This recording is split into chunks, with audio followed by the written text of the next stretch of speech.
막말로 AI 했다고 칩시다. 내가 뭐 5만 불짜리 프로그램을 사갖고 이걸로 무슨 부귀영화를 누린다고? 네.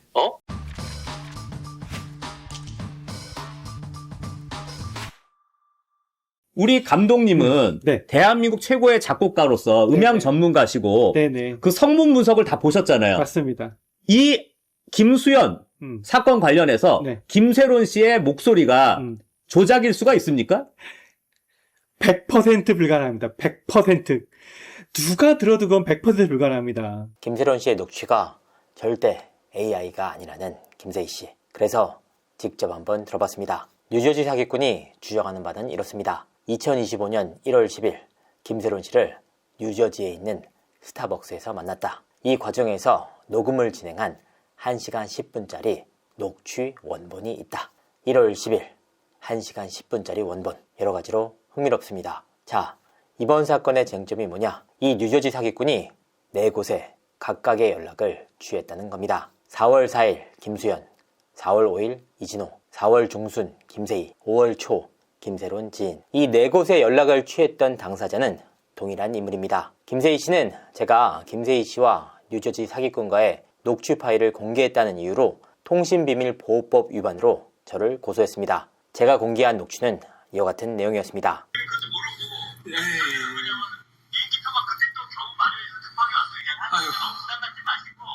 그래도야 멀리서 오셨는데요.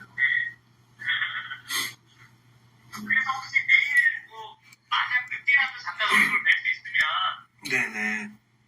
얼굴 봐요. 네. 아무튼 저희가 그 화요일하고 수요일 이틀 있고 이제 수요일 밤에 서울로 가거든요. 네네. 그러니까 이제 저희 뭐 잠깐 있는 거예요. 저 지금 막 왔어요. 저도 온지 얼마 안 됐어요. 네 들었어요. 요새 없죠. 예예 죄송해요. 6월 3일에 대선이 있거든요.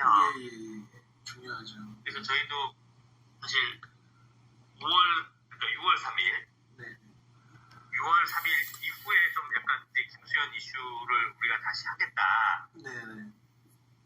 라는 입장이에요. 네네. 네. 저희도 목숨 걸고 싸움을 하는 입장이니까 네네. 저희도 반드시 이겨야 되거든요. 그렇죠. 예. 예, 그래서 사실은 지금 사실 그 우리 대표님께서 말씀해 주신 게 저희한테는 사실 굉장히 큰 의미예요. 만약 이 파일이 허위로 조작된 자료였다면 김세희 씨는 마땅히 허위사실 유포로 저를 고소했어야 합니다. 하지만 김세희 씨가 통비법으로 저를 고소했다는 것 자체가 해당 대화가 실제로 존재했다는 것을 반증합니다.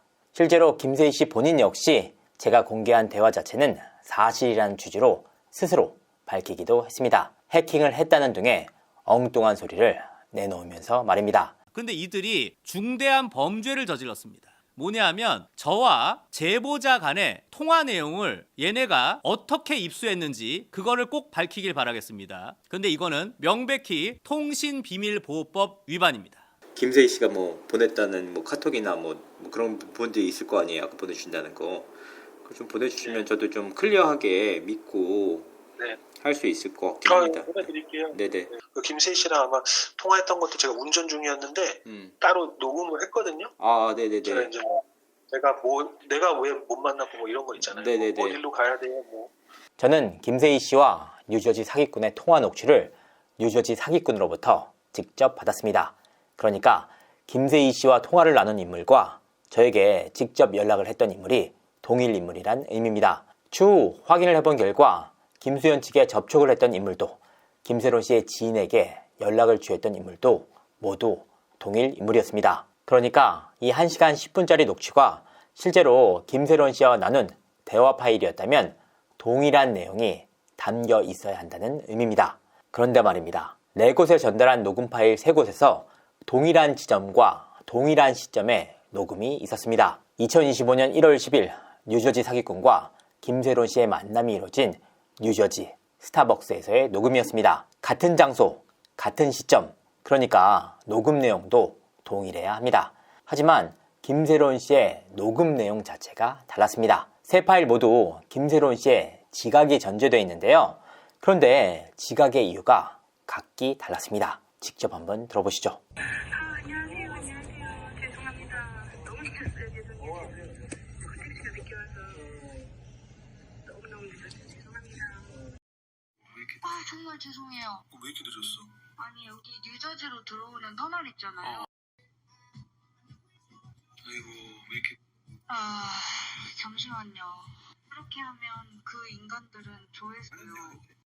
10분만 더 늦었으면 나 그냥 가려고 그랬다. 아 진짜요? 아 죄송해요. 몰라 앉아. 네. 가방 거기 옆에다 놓고. 오 이거 제 거예요?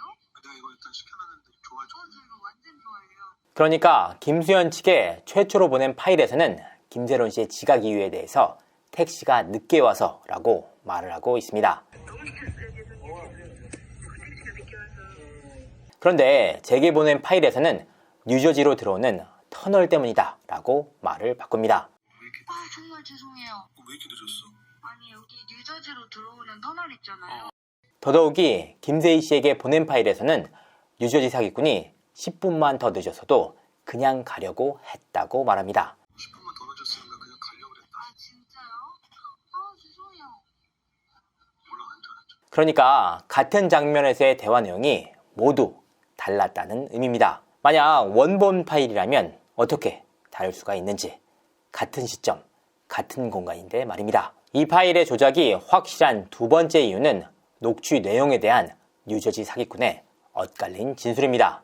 자, 뉴저지 사기꾼이 4월 4일 김수현 측과 처음으로 소통을 하면서 밝힌 내용입니다. 그 얘기를 나한테 녹음에 나오는데 군대 다니면서 뭐 자기 어릴 때부터 알았고 문자 어쩌면서 그때 만났고 근데 그러다가 자기가 그냥 혼자 많이 더 좋아했고 그러다가 이제 자기가 대학교 고3 이후에 잠깐 만났다가 헤어졌다는 내용이 있어요. 지인들은. 그리고 자기는 수영 오빠한테 감정 없다. 그냥 자기도 그러고 나서 남자친구들도 너무 힘들다 그 얘기가 있더라고 녹음에. 대학교 때 고3 이후에 잠깐 만났다가 헤어졌다는 녹음이 있다. 4월 6일 저와의 통화를 통해서 밝혔던 내용입니다. 김수영 거는 내가 딱 토시 그대로 일단 얘기해 드릴게요.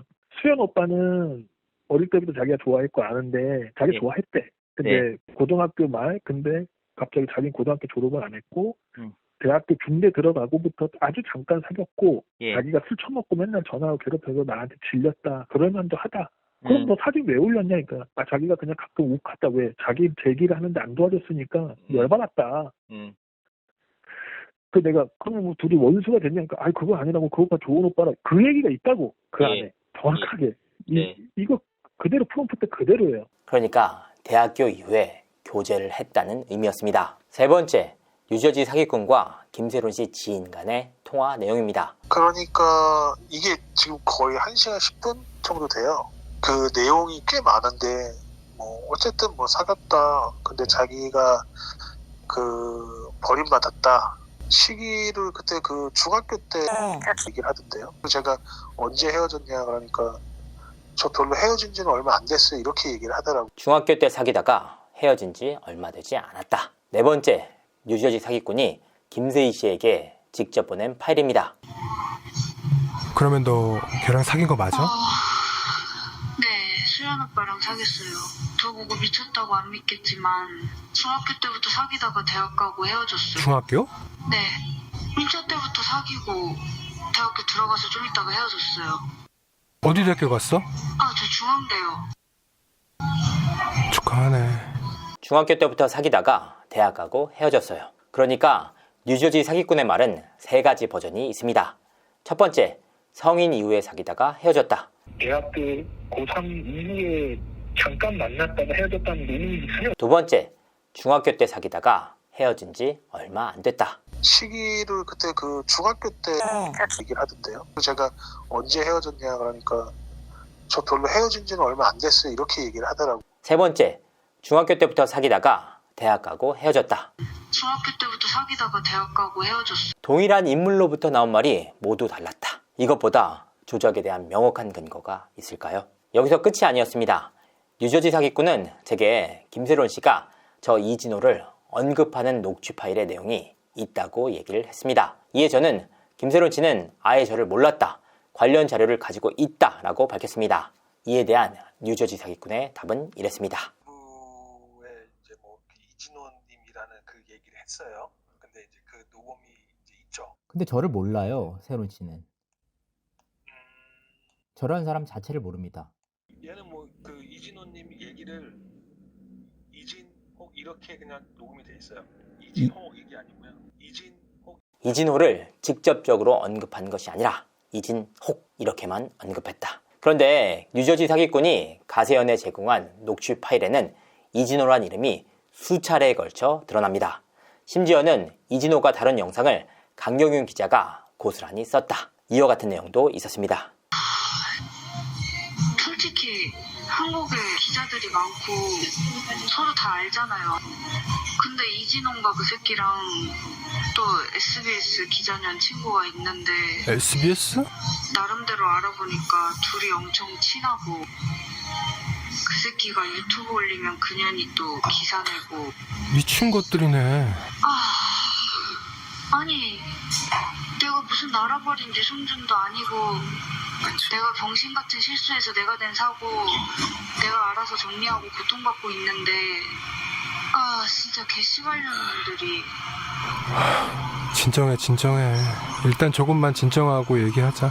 하지만 한 번도 검증을 하신 적이 없으신 것 같습니다. 강경윤 기자가 김세론 씨의 생전, 김세론 씨와 관련돼 마지막으로 쓴 기사는 2023년 8월 11일이었습니다. 수많은 매체들이 김세론 씨가 올린 김수현 씨와의 사진으로 인해 수백여 건의 기사를 쏟아낼 때에도 강경윤 기자는 단 한 건도 관련 기사를 쓰지 않았습니다. 심지어 제가 다뤘던 김세론 씨의 영상에 대해서 단 한 차례도 기사화한 적이 없었습니다. 네 번째, 김세론 씨의 중앙대 입학 내용. 김세론 씨의 중앙대 입학에 대한 발언 역시 엇갈립니다. 김세희 씨가 직접 공개한 녹취에는 김세론 씨가 대학에 들어가서 좀 있다가 헤어졌다라고 말을 합니다. 이에 뉴저지 사기꾼은 어디 대학교 갔어? 라고 말을 하는데요. 김세론 씨는 중앙대요 라고 답을 하자 뉴저지 사기꾼은 축하하네 라고 말합니다. 중학교 때부터 사귀다가 대학 가고 헤어졌어요. 중학교? 네. 1차 때부터 사귀고 대학교 들어가서 좀 있다가 헤어졌어요. 어디 대학교 갔어? 저 중앙대요. 축하하네. 하지만 뉴저지 사기꾼이 김세론 씨 지인과 나눴던 중앙대 관련 내용은 이렇습니다. 그 자기가 이제 중대 가길 잘한 게 뭐 그 학교 앞에 뭐 떡볶이집도 뭐 존나 맛있는 데가 있고 뭐 이런 얘기를 해. 심지어 저와의 통화 과정 속에서는 김세론 씨가 중앙대에 다녔는지조차 제대로 파악하지 못했습니다. 얘가 그 고등학교를 안 그만두고 뭐 있다가 뭐 중앙대학교로 갔어요? 예, 맞습니다. 고등학교를 자퇴했고 이건 내가 검정고시로 몰라서 갔습니다. 내가 들었는데 그구나. 예. 그 저한테 중앙대 학교 어릴 때부터 수영과라고 하더라고요. 다섯 번째, 뉴저지 사기꾼은 자신이 내놨던 피습 사진이 구글을 통해서 검색 가능한 과거 사진임이 드러나자 엉뚱한 변명을 내놨습니다. 뉴저지 사기꾼은 당시 상황에 대해 설명을 하면서 법적 공증을 거쳤다면서 진단서까지 내놨습니다. 오늘 기자회견을 했었는데 그건 이제 구글 사진이었고 뭐 그 얘기를 하면 예, 그래서 더 없이 그냥 내 자체를 사진을 찍는 것도 웃긴 거 아니에요? 아니 남편이 칼 쳐맞고 있는데 누가 카메라 들이대는 년이 어디 있어요? 네. 저는 일부 제 백인 와이프가 조금 문제를 오해의 소지를 만든 건 맞습니다만 제 의료 기록부 제출한 부분에 대해서 거기에 보면 리걸 퍼포스라고 돼 있기 때문에 그거는 이제 공식 문서고요. 그 안에 제가 어떠한 시술을 받았고 어떤 상태였고 제가 이제 출혈이 얼마나 있었고 이런 부분이 상세하게 있습니다. 그런데 말입니다. 김세희 씨는 이 뉴저지 사기꾼이 피습을 당하는 과정에서 목 부위를 9번이나 찔렸다라고 주장한 바가 있습니다. 이 녹취 갖고 있던 제보자 분께서 한국 시간으로 지난 5월 1일 목요일, 지난주 목요일에 한국과 중국에서 넘어온 2명의 괴한에게 피습을 당하셨습니다. 목 부위에 무려 칼로 9번이나 찔리셨습니다. 자, 여기가 제가 다친 곳입니다. 하지만 뉴저지 사기꾼이 내놓은 진단서에는 목 부위를 찔렸다는 내용 자체가 없습니다. 제가 지금 왼쪽 어깨를 32바늘을 꿰맸거든요. 이 인물이 공개한 진단서에는 오른팔 관통상이라고 적혀 있습니다. 김세희 씨는 이 녹취가 진짜라는 이유에 대해서 김세론 씨의 어머니가 딸의 목소리가 맞다라는 이유를 댔습니다. 이게 무슨 뜻이냐? 그에 대한 책임은 본인의 것이 아니라는 겁니다. 해당 녹취에 대한 김세희 씨의 검증은 우리 가세현 음악감독이 100% 맞다고 했다. 김세론 씨의 어머니가 자신의 딸 목소리가 맞다고 했다. 이 둘뿐입니다. 저희가 봐도 이건 상식적으로 실제로 세론이 어머니께서도 이거는 세론이 목소리가 맞대요. 왜냐하면 세론이가 정말 그 이제 속상할 때, 물론 뭐 속상할 때 그런 얘기 할 수도 있죠. 뭐 아이 씨팔 정말 그 뭐 족같고 뭐 이런 말 있잖아요. 이게 딱 세론이가 하는 말투 그대로래요. 이건 AI 생성으로 될 수가 없는 말투랍니다. 그런데 김세론 씨가 공개한 김수현 씨와의 사진이 16세 때 촬영된 사진이라고 했다가 성인 이후에 찍은 사진임이 드러나자 김세론 씨가 그렇게 주장했다는 카톡 대화가 있다고 말을 바꿨습니다. 김세론 씨가 입었던 옷의 브랜드를 언급하면서 2019년 얘기를 했는데요. 근데 이제 방금 전에 2016년에 찍은 거라고 가족들한테 얘기를 했다라고 말씀하셨지만 그 소속사가 그 제기한 증거를 논박할 수 있는 어떠한 근거가 있습니까? 지금 그거 역시도 저희가 지금 작업이 진행 중이니까 그것도 좀만 기다려주시기 바라겠습니다. 저희가 분명한 거는 김세론 씨가 그 사진을 공개했을 당시에 가족들에게 카카오톡으로 2016년도 촬영 사진이라고 밝힌 내용이 저희가 있습니다.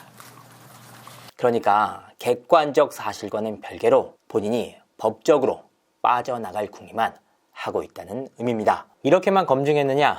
물론 아닙니다. 음성 분석 전문 업체에 따로 의뢰를 맡겨 검증까지 받았습니다. 조작 가능성이 무척이나 높다는 결과와 함께 말입니다. 이 부분은 제가 과거에 올렸던 영상을 통해 확인하시면 좋겠습니다. 김수현 씨를 죽을 때까지 괴롭히면서 자료를 조작하고 허위 사실을 수차례, 아니 수십 차례에 걸쳐 유포를 하면서도 자신의 법적 책임만 피할 수 있는 방법을 모색했다는 의미이기도 합니다. 한 사람을, 아니 여러 사람을 파멸로 이끌었던 허위 저격 사태에 대한 법적 책임은 과연 누가 지게 될까요? AI 녹취 조작 의혹에 대한 뉴저지 사기꾼의 입장입니다. 직접 한번 들어보시죠. 내가 무슨 전문 첩보업자의 무슨 씨발 사기꾼도 아니고 내가 뭐 5만 불짜리 프로그램을 사갖고 이걸로 무슨 부귀영화를 누린다고 네. 막말로 AI 했다고 칩시다. 그 죽은 사람 목소리 갖고 장난치는 거 재수없지 않나? 막말로 AI 했다고 칩시다. 그 죽은 사람 목소리 갖고 장난치는 거 재수없지 않나? 너무나도 기가 막혀 말이 나오지 않을 지경입니다. 명백한 자료와 증거 속에서도 거짓말만 늘어놓는 김세희 씨. 엄중한 법의 절대로 스스로의 만행에 대해 책임지고 참여할 수 있는 기회가 주어지길 바랍니다. 진실은 더디지만 반드시 밝혀집니다. 이상으로 이진호였습니다. 감사합니다.